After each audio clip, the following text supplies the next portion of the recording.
Hello students, welcome back to my channel. Today I'm going to give you 8 latest defense updates. Number 1, trials for third nuclear SSBN INS Aridhaman.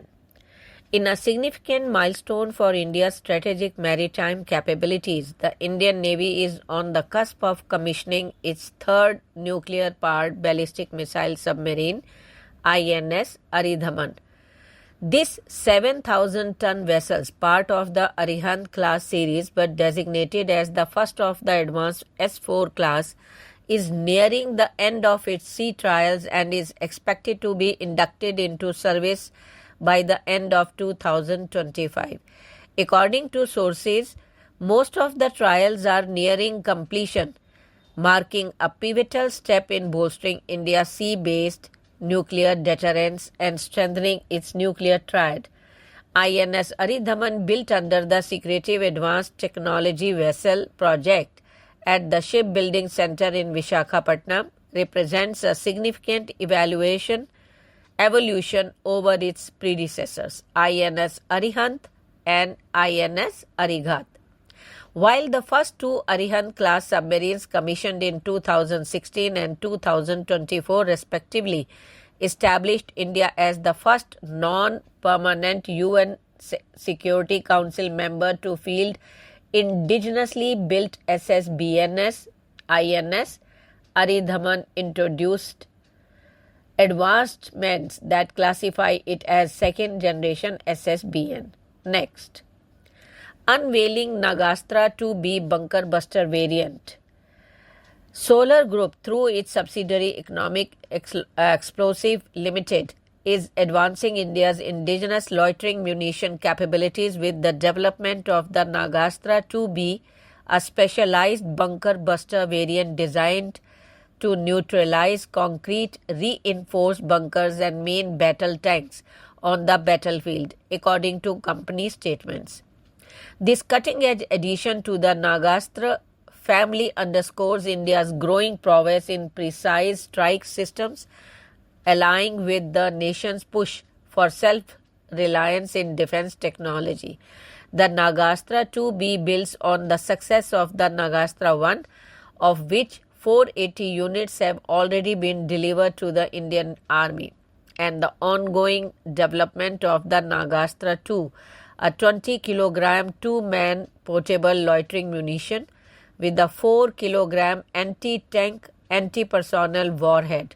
The Nagastra 2B variant is specifically engineered to penetrate heavily fortified structures such as concrete reinforced bunkers used by troops and to effectively engage armored targets like MBTs. Next, second phase of weapon integration for Prachand LCH.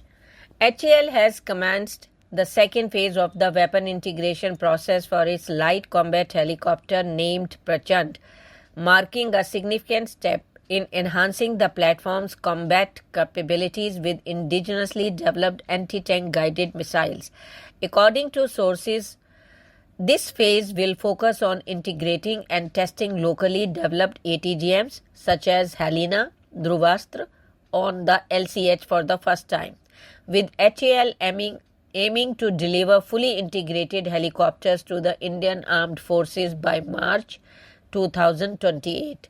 The HAL Prachand, India's first indigenously designed and manufactured multi-role attack helicopter, is tailored for high-altitude warfare and versatile combat operation. Next, should converting of MiG-21 Bison Fighters be done into UAVs? Comment.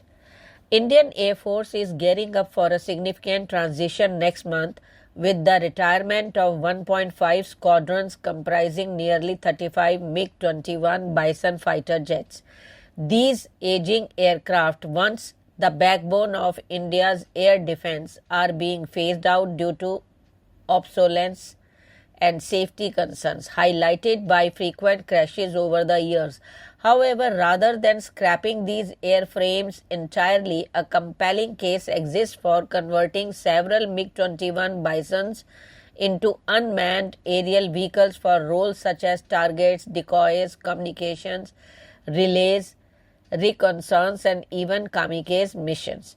The MiG-21, a Soviet-era fighter jet, has served the IAF for over 5 decades, with the Bison variant upgraded in the early 2000s to extend its operational life. Next, warning against over-reliance on imported naval fighters.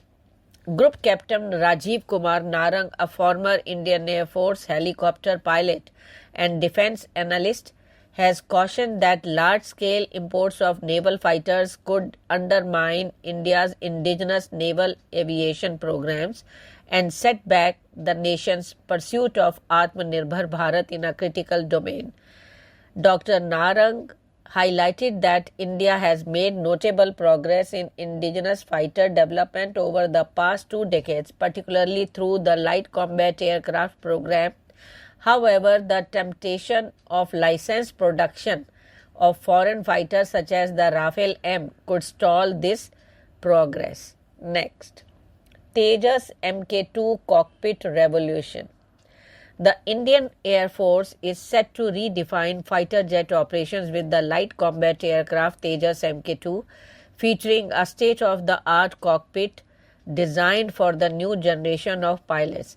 In an exclusive interview with India TV, Wing Commander Siddharth, a senior IAS officer involved in the Tejas program, provided a deep dive into the aircraft's upgraded cockpit, which replaces traditional manual buttons and switches with modern touch panels and ergonomic joysticks. This transformation, tailored to the digital fluency of today's pilot, aims to enhance operational efficiency, reduce reaction times, and allow pilots to focus on tactical decision making in high-stakes combat scenarios. Next, India hands over light strike vehicles to Nepal. Foreign Secretary Vikram Misri on Monday handed over light strike vehicles, critical care medical equipment, and military animals to Nepal's Chief of Army Staff Suprabal Janeshwari, General Ashok Raj Sigdel, at a special ceremony held at Nepali Army headquarters in Kathmandu. Next, Chinese Foreign Minister Wang Yi to arrive in India today. Chinese Foreign Minister Wang Yi will begin his 2-day visit to India on Monday, where he will hold crucial bilateral meeting with External Affairs Minister S. Jaishankar. However, the Chinese Foreign Minister's visit also assumes significance in view of increasing tensions in India-US relations following President Donald Trump doubling tariffs on Indian goods to 50%, which included an additional penalty of 25% for purchasing Russian oil. India and China are expected to discuss new confidence-building measures for durable peace and tranquility along their contested border during Wang Yi's visit. Thank you.